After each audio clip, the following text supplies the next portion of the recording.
গরম গরম ভাতের সাথে কাঁচা মরিচের ভর্তা খেতে কার না ভালো লাগে। আশা করি সবার ভালো লাগে।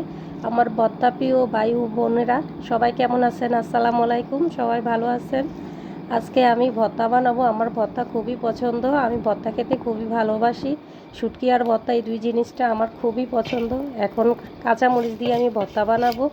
যেহেতু এখন কাঁচা মরিচ সব সময় পাওয়া যায় আর ধনে পাতাটাও পাওয়া যায়, সেজন্য ধনে পাতা কাঁচা মরিচ দিয়ে ভর্তা খেতে খুবই ভালো লাগে।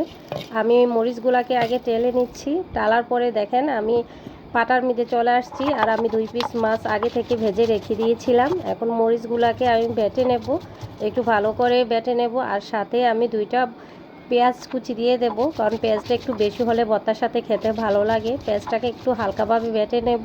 তার সাথে আমি ধনে পাতাগুলোকে দিয়ে দেব, দিয়ে হালকাভাবে বেটে নেব। আর যে মাছগুলো আমি ভাজি করে রেখেছিলাম কাটা বেছে রেখে দিয়েছি, এখন মাছগুলো দিয়ে দেব।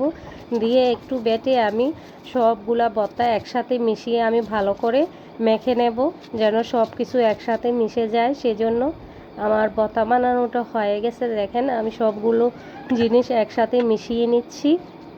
মেশানোটা হয়ে গেছে, দেখেন আমার ভর্তা হয়ে গেছে। এই যে ভর্তাটা নিয়েছি, দেখেন কি সুন্দর লাগে। এখন ভর্তা যেহেতু বানিয়েছি, ভাত বাটা তো অবশ্যই খেতে হবে, কারণ আমার ভাত বাটা খুবই পছন্দ। এখন এই পাটার মধ্যে আমি ভাত বেটে নেব, কারণ ভাত বাটার যে ঝরাটা এটা খেতে আমার খুবই ভালো লাগে। আর সেই জন্য আমি ভাত বেটে নিয়েছি। আর দেখেন আমি 3টা ঝরা বানিয়ে নিয়েছি। বানিয়ে এগুলাকে আমি খেয়ে ফেলতেছি, আর সাথে ভাতও খেয়ে ফেলতেছি। সবাই ভালো থাকবেন। আল্লাহ হাফেজ।